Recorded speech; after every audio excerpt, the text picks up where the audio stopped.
আজকে অন্তর্বর্তীকালীন সরকারের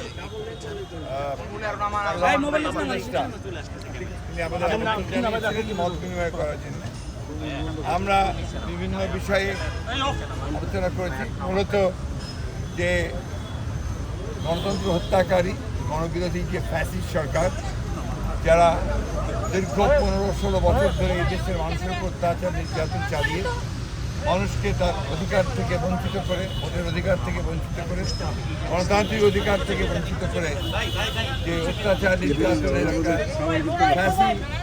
ফ্যাসিস্ট রুল কায়েম করেছিল, তার থেকে মুক্তি পেয়ে ছাত্রদের আন্দোলনে, জনগণের আন্দোলনের ফলে, রাজনৈতিক দলগুলোর আন্দোলনের ফলে আজকে একটা মুক্ত পরিবেশে সরকার দায়িত্ব নেওয়ার পর থেকে এই প্রথম আমাদের সঙ্গে আজকে তারা বসেছেন। আমরা দেশের বর্তমান পরিস্থিতিতে কী কী করা যায় সেই বিষয়ে আমাদের মতামত দিয়েছি। তারা আমাদের সঙ্গে শেয়ার করেছেন কী কী করেছেন, কী কী করতে যাচ্ছেন। এটাকে এখন আমরা মনে করি যে সরকারকে সহায়তা করা প্রতিটি দেশপ্রেমিক মানুষের একমাত্র। আজকে দুর্ভাগ্যজনকভাবে সেই মহলটি যারা বাংলাদেশের অধিকারকে হরণ করে নিয়েছিল, তারা আবার বাইরে থেকে, বিদেশ থেকে, এখান থেকে পালিয়ে গিয়ে ভারতে অবস্থান নিয়ে সেখান থেকে বাংলাদেশের যে বিজয় অর্জন হয়েছে জনগণের, সেই বিজয়কে নস্যাৎ করার জন্য আবার চক্রান্ত। আমরা একটা কথা খুব স্পষ্ট করে বলেছি, এখানে এই যে তথাকথিত আপনার মাইনরিটির ওপরে অত্যাচার নির্যাতনের যে একটা গল্প ফাঁদা হয়েছে, সেই গল্পটা পুরোপুরিভাবে উদ্দেশ্যমূলক এবং বাংলাদেশকে মেলাইন করা, এই সরকারকে মেলাইন করা, ছাত্র জনতার আন্দোলনকে একেবারে নস্যাৎ করে দেওয়ার আরেকটি চক্রান্ত। খুবই দুর্ভাগ্যজনক যে এত হত্যা, এত নির্যাতন, এত নিপীড়ন এবং এতগুলো ছাত্রকে হত্যা করা, শিশুকে হত্যা করার পরেও সেই দলটি আবারও তারা বিভিন্ন রকমভাবে কথা বলছে যা বাংলাদেশের মানুষের স্বার্থের বিরুদ্ধে। আমরা মনে করি যে এই সরকারের এই বিষয়ে পদক্ষেপ নেওয়া দরকার। আমরা মনে করি যে সরকারের অবশ্যই সকল রাজনৈতিক দলের সঙ্গে কথা বলবেন, কিন্তু হত্যাকারীর সঙ্গে না। যারা ছাত্রদের হত্যা করেছে, যারা শিশুদের হত্যা করেছে, যারা রাজনৈতিক নেতাদেরকে হত্যা করেছে, তাদের বিরুদ্ধে জনগণ আছে এবং এই ব্যাপারে তাদেরকে সর্বাত্মক ব্যবস্থা নিতে গেলে সরকার আমরা অবশ্যই থ্যাংক ইউ। নির্বাচনের বিষয়ে কোনো মেয়াদ চাইছেন কিনা? নির্বাচনের বিষয়ে কি বলছেন স্যার? স্যার আপনাদের মন্তব্য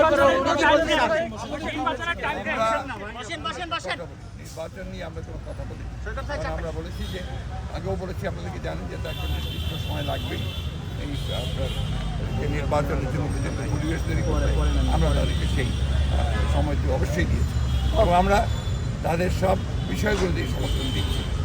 আমরা একটা কথা খুব পরিষ্কার করে বলেছি যে বর্তমানে দেশে যে অস্থিরতা সৃষ্টি করা হচ্ছে, চেষ্টা করা হচ্ছে, যে বিশৃঙ্খলা সৃষ্টি করা হচ্ছে এবং সাম্প্রদায়িকতার ধোয়া তোলা হচ্ছে, এগুলোতে জনগণ যেন বিভ্রান্ত না হয় এবং জনগণ যেন ঠিক পূর্বের মতোই সেই সাম্প্রদায়িক সম্প্রীতিকে অক্ষুণ্ণ রেখে, জনগণ নিরাপত্তাকে অক্ষুণ্ণ রেখে তারা যেন সরকারকে সহায়তা করে।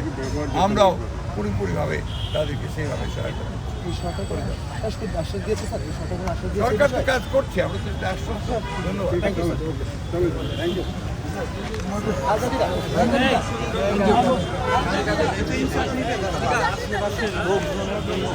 ওর হাতে ও এতক্ষণ ধরে রাখবে এগুলো, ওর হাত থেকে মাইক খুলে নেয়।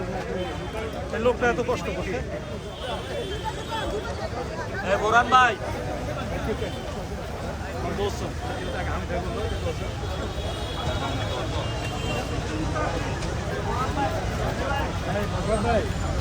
আপনাকে মহাপুর শিক্ষকের গাড়িতে